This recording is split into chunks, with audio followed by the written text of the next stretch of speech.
Welcome to Indian authentic recipe. நான் உங்கள் கௌரி சங்கரி. இன்றைக்கி நம்ம செய்ய போகிறது அதிரசம். தீபாவளினாலே எல்லார் வீட்லேயும் முறுக்கு அதிரசம் கண்டிப்பாக செய்வாங்க. நம்ம பாரம்பரியமான இனிப்பு வகையில் அதிரசமும் ஒன்று. அதனால தான் நான் இந்த வீடியோ போட்டிருக்கேன். ஈஸியாக அதிரசம் எப்படி செய்கிறதுன்னு சொல்கிறேன் பாருங்கள். முதல்ல அதிரசத்துக்கு மாவு ரெடி பண்ணணும். அதிரசம் செய்கிறதுக்கு நல்ல மாவு பச்சரிசின்னு கேட்டு வாங்கணும். 1/4 கிலோ அளவுள்ள டம்ளர் இது. இதில் நான் 2 டம்ளர் அளவுள்ள அரிசி எடுத்துக்க போகிறேன். அரிசியை நல்லா கழுவிட்டு 3 மணி நேரம் நல்லா ஊற வச்சுக்கணும்.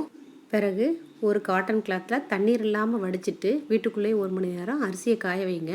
அரிசியை கையில் எடுத்து பார்த்தா கொஞ்சம் ஈரப்பதம் இருக்கணும். மிக்சியில் சேர்த்து நல்லா அரைச்சி எடுத்துக்கலாம். நிறைய மாவு தேவைன்னா மாவு மிஷினில் அரைச்சிக்கலாம். அரைச்ச மாவை உடனே ஜல்லடை எடுத்து நல்லா சலித்து எடுத்துக்கணும்.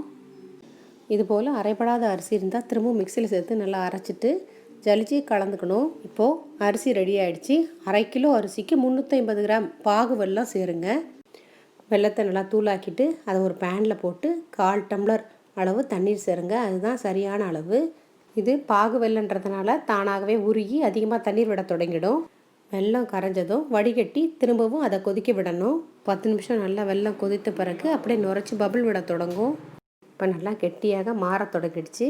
அதிரசத்துக்கு பாகு எடுக்கிறது தான் ரொம்ப முக்கியம். அது சரியாக எடுத்துட்டோம்னா அதிரசம் நல்லா வந்துடும். இந்த ஸ்டேஜில் ஒரு தட்டில் தண்ணீர் விட்டு அதில் இந்த பாகை ஊற்றி இப்படி திரட்டி கையில் எடுத்து பார்க்கணும். எடுக்க வந்தால் போதும்.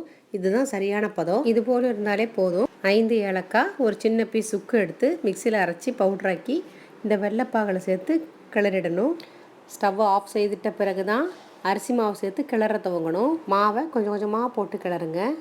கடைசியாக 2 ஸ்பூன் நெய் விட்டு கிளறி முடிச்சுடணும். இப்படி நெய் சேர்த்து கலக்கிறதுனால நெய் அதிரசம் போல் நல்ல வாசனையாக சாப்பிட நல்லாயிருக்கும்.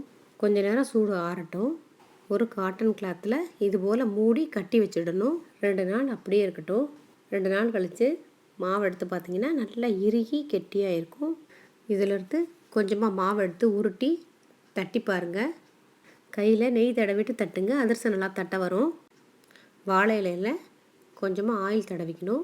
தடவிட்ட பிறகு தான் அதிரச மாவு எடுத்து வச்சு தட்டணும். அதிரசம் தட்டும்போது நடுவில் கொஞ்சம் கனமாகவும் ஓரத்தில் கொஞ்சம் மெலிசாகவும் இருக்கிற மாதிரி தட்டுங்க. வாழை இலை கிடைக்கலன்னா பிளாஸ்டிக் ஷீட் அல்லது பால் கவர், ஆயில் கவர் இதில் ஏதாவது ஒன்று எடுத்து வச்சு அதில் ஆயில் தடவிட்டு மாவை உருட்டி வச்சு ஷீட்டை அது மேலே மூடிட்டு ஒரு சின்ன கிண்ணத்தை எடுத்து லைட்டாக ப்ரெஸ் பண்ணி விடுங்க.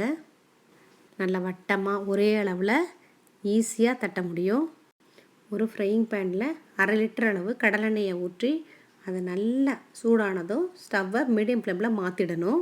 இப்போது தட்டி வச்ச அதிரசத்தை ஆயிலில் போட்டுடணும். அது நல்லா பொரிஞ்ச பிறகு அப்படியே மெதுவாக மேலெலும்பி வரும். அதன் பிறகு தான் திருப்பி விடணும். இன்னொரு பக்கமும் சிவக்க ஆரம்பித்தோன்னே ஜல்லிக்கரண்டியால் எடுத்துடுங்க. இன்னொரு ஜல்லிக்கரண்டியை அதன் மேலே வச்சு அப்படியே லைட்டாக ப்ரெஸ் பண்ணி விடுங்க. அதிகமாக இருக்கிற ஆயிலெலாம் வெளியே வந்துடும். அதிரசம் இப்படி வந்திருக்கு பாருங்கள். இதே போல் எல்லா அதிரசங்களையும் செய்து எடுத்துக்கலாம். அவ்வளவுதான். சின்ன சின்ன விஷயங்கள் தான் இந்த அதிரசம் நல்லா சாஃப்டாக வரத்துக்கு காரணமே.